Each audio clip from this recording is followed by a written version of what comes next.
La leucémie, que l'on appelle communément le cancer du sang, est le plus fréquent chez l'enfant entre 0 et 14 ans.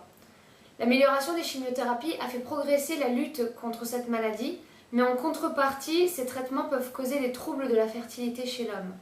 C'est pourquoi notre projet de recherche vise à comprendre comment les chimiothérapies nuisent aux cellules reproductrices. Le testicule est composé de cellules différenciées, comme les spermatozoïdes, qui sont formées à partir des cellules souches. Celles-ci se multiplient pour assurer une production continue de spermatozoïdes. Malheureusement, ces cellules souches sont la cible des chimiothérapies. En effet, pour combattre la leucémie, les médecins utilisent entre autres les chimiothérapies qui vont bloquer la prolifération des cellules cancéreuses et induire leur destruction. Mais ces traitements ne sont pas spécifiques des cellules cancéreuses, mais s'attaquent à toutes les cellules en multiplication, d'où un impact sur les cellules souches du testicule. Alors que les premières études montrent que ces traitements ont des conséquences sur les spermatozoïdes, peu de connaissances sont établies sur l'impact des chimiothérapies sur les cellules souches. Or, le testicule du jeune garçon est immature, c'est-à-dire qu'il y a des cellules souches, mais il n'y a pas encore de spermatozoïdes. Donc comprendre sur quel mécanisme de la cellule souche agissent les chimiothérapies, c'est développer des pistes de recherche pour empêcher ces effets secondaires chez l'enfant leucémique. Notre projet de recherche, qui a débuté en mai 2013, consiste donc à exposer les cellules souches en culture à certaines chimiothérapies et d'en étudier les effets induits.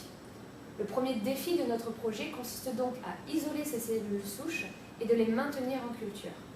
Pour cela, nous utilisons un outil qui reconnaît un marqueur spécifique des cellules souches. Étant couplé à une bille, il va être attiré par un aimant permettant d'extraire nos cellules souches du lot. Ensuite, nous mettrons ces cellules en culture pendant une dizaine de semaines. Cette étape est périlleuse car il faut fournir un environnement adéquat aux cellules pour qu'elles se multiplient. Ainsi, on espère multiplier leur nombre par 20. Quand ce premier objectif sera atteint, la seconde étape sera de décrire les effets des chimiothérapies sur la fonction et la qualité des cellules souches.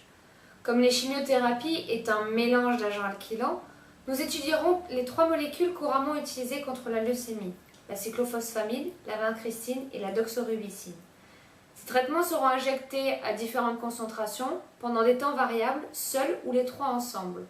On pourra donc connaître l'action individuelle de ces molécules et voir si, ensemble, elles amplifient leurs effets.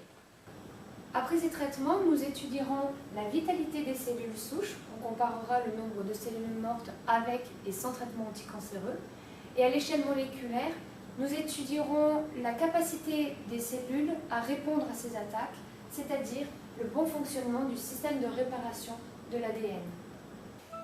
Ainsi, l'enrichissement de nos connaissances sur le mode d'action de ces traitements permettra de développer de nouvelles stratégies de traitement dans le milieu hospitalier et en recherche d'ouvrir de nouvelles pistes pour empêcher les effets secondaires sur la fonction de reproduction chez l'homme.